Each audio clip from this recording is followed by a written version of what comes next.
Bom dia, boa tarde, boa noite, de acordo com o horário que você está vendo esse vídeo.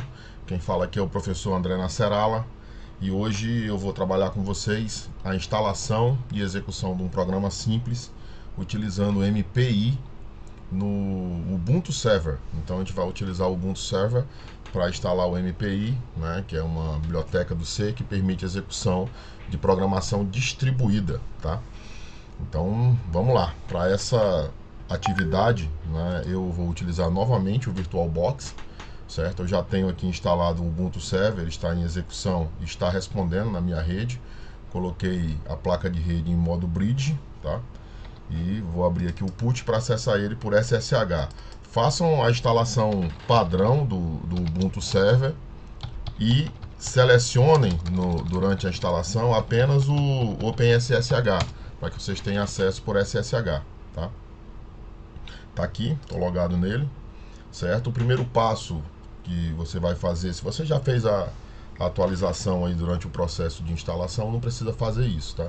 Senão você dá um apt-get update aí para poder atualizar os pacotes de primeira. O meu já fez durante o processo de instalação, então ele está pronto. Eu tenho uma instalação seca do Ubuntu Server, sem nenhum pacote adicional, obviamente com a exceção do OpenSSH, para que eu possa acessar a máquina remotamente, né, como vocês viram aí. E a partir daí nós vamos começar a instalar o MPI, né? Eu separei aqui o nome dos pacotes que são necessários para a instalação, são esses daqui, né? Então eu vou colar esse comando aqui no put, né? Então a gente vai instalar o OpenMPI bin, o OpenMPI doc e o lib OpenMPI dev. Esses três pacotes aí são necessários para o funcionamento do MPI, tá? Vai pedir a minha senha aqui, né? Então, comando administrativo precisa da senha do usuário, né? Vai baixar aí, no caso, 28 megas de informação adicional, tá? Então é só dizer sim aqui.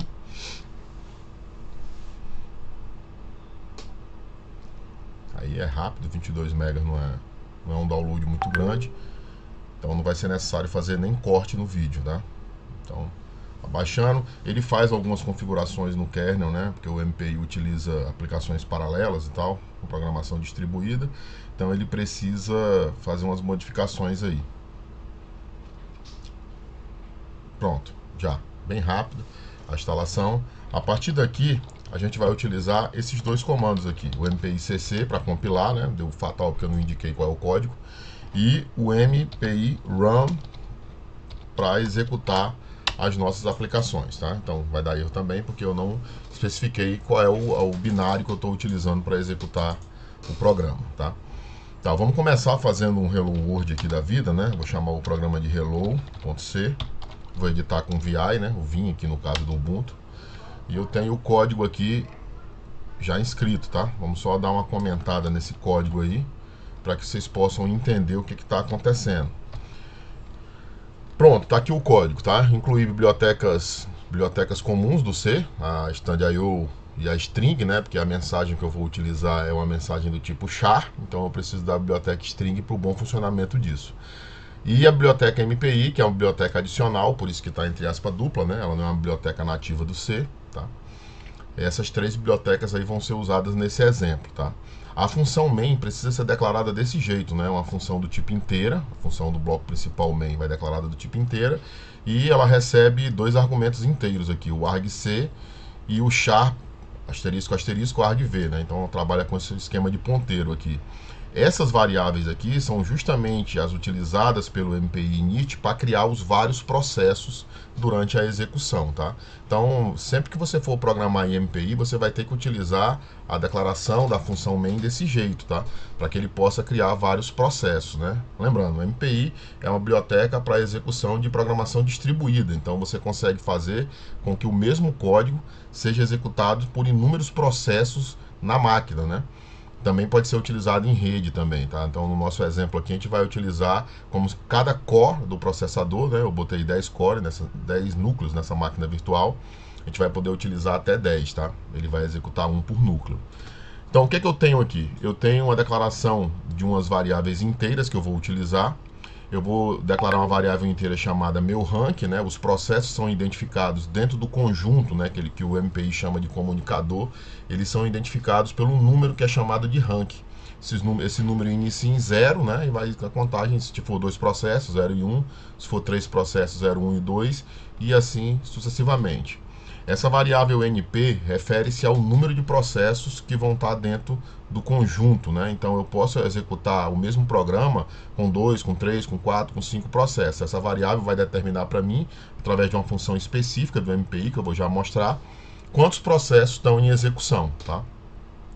Essas variáveis origem e destino vão ser utilizados respectivamente nas funções de envio e de recebimento de mensagem, né? Por ser um esquema de programação distribuída, os processos têm que ter condição de se comunicarem entre si.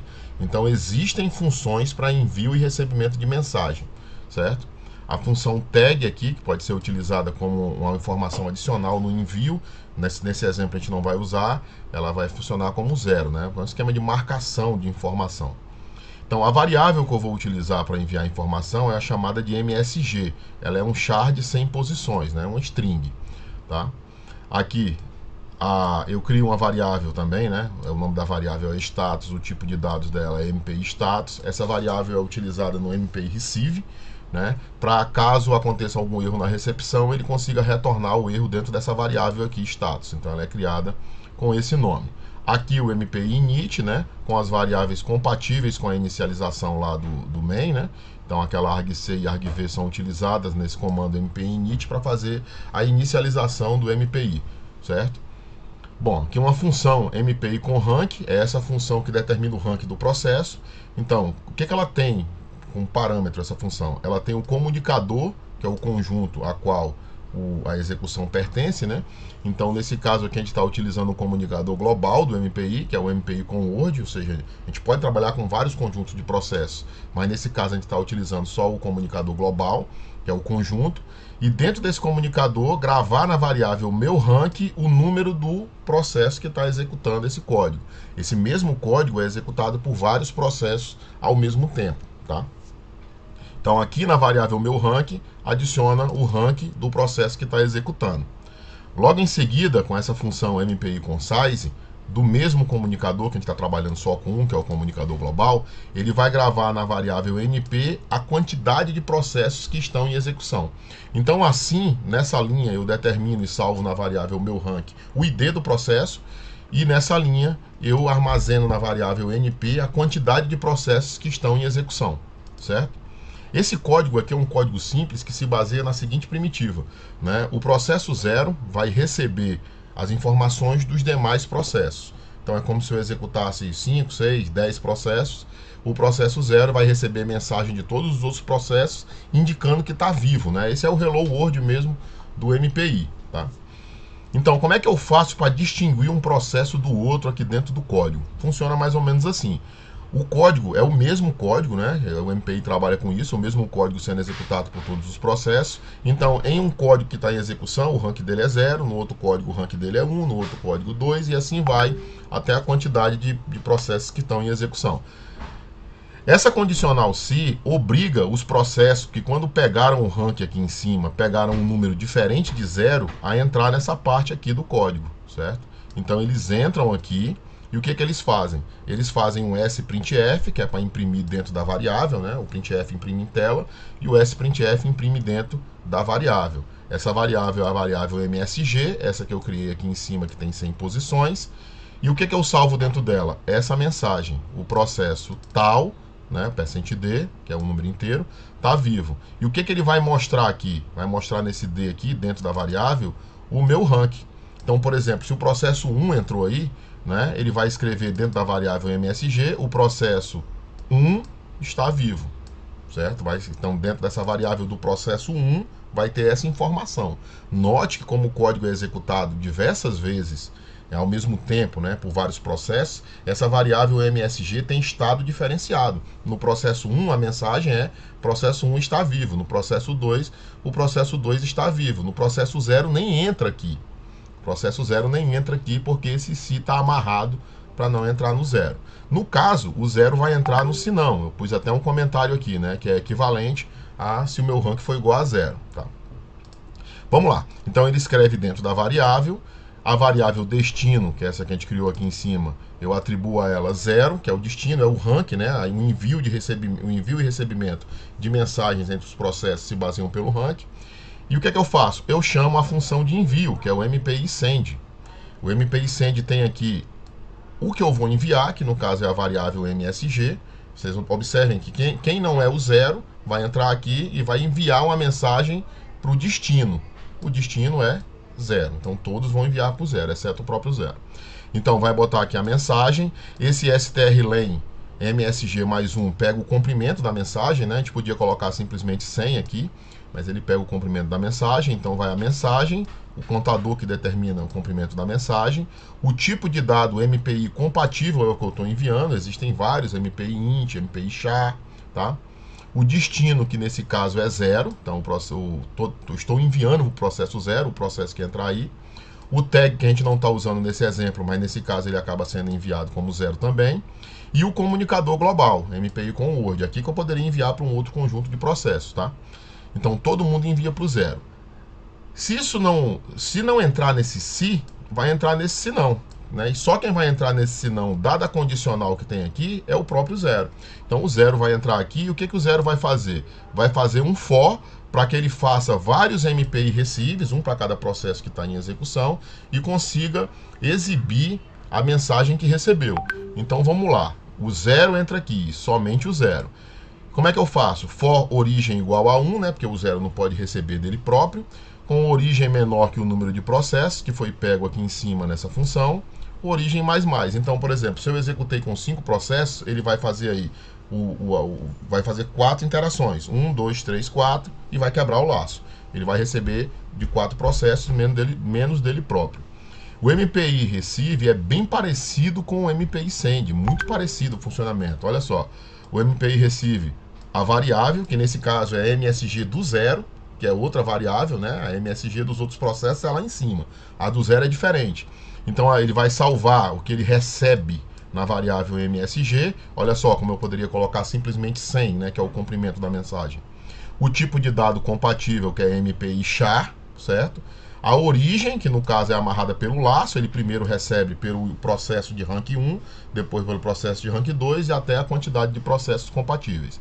O tag, que é 0 nesse caso, o comunicador, e a única diferença para o MPI send no MPI receive, né, fazendo analogia, claro, é que ele tem esse status aqui, que é justamente por causa dessa variável status aqui em cima, no caso de erro no recebimento da mensagem, tá? Aí o que é que eu faço logo depois que eu recebo, sendo 0? Eu vou imprimir em tela. O processo pode imprimir em tela. O que é que o 0 imprime em tela? Imprime um %S, quebra uma linha, e o que ele recebeu. Então, para cada processo que ele recebe, ele imprime a mensagem, quebra uma linha e faz uma nova interação para receber do outro processo. Aí imprime a mensagem, quebra uma linha e faz uma nova interação. Sempre nesse esquema até acabar o número de processos.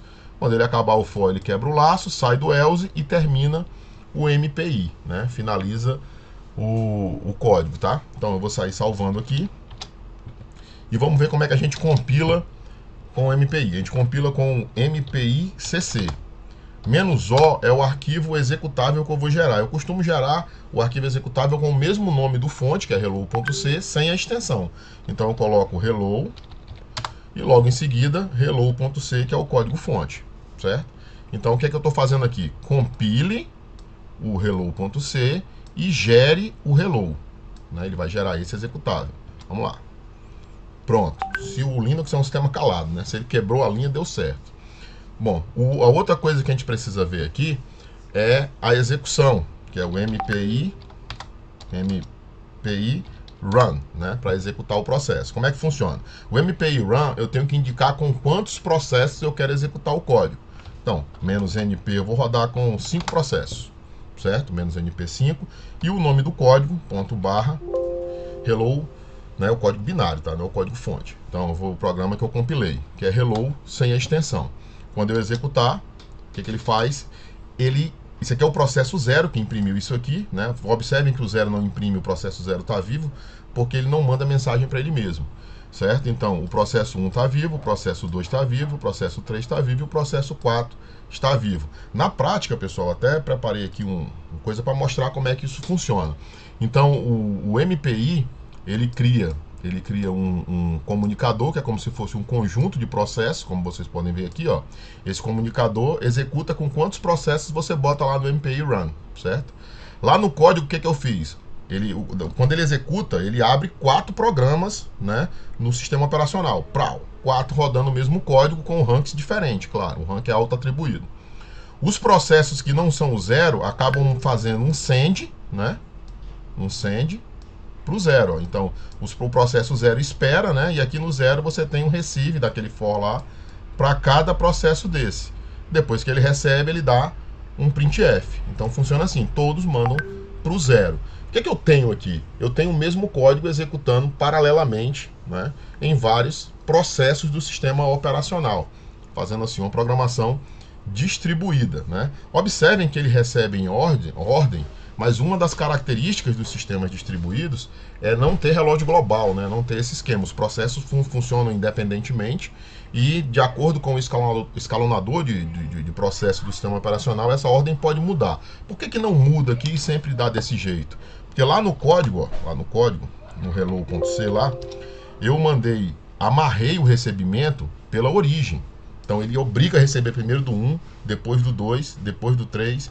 Mas se eu vier aqui e alterar isso aqui para MPI underline N underline source, ele vai receber agora o primeiro que chegar, né? Então, de acordo com o escalonador de processo do sistema operacional, o primeiro que chegar vai. Vamos ter que compilar de novo aqui. Filé, compilou, tá?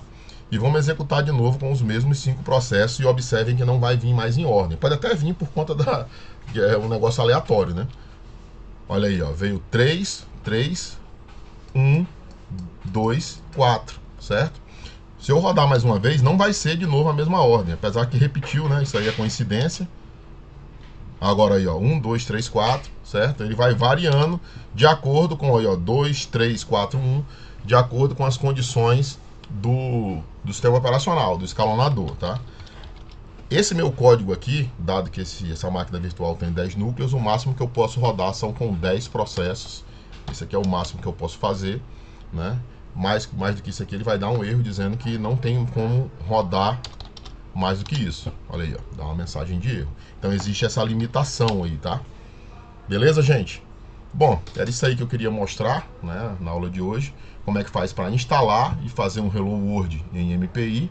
Mostrei como é que você faz para receber os processos em ordem conforme eles vão chegando, né, em ordem aleatória.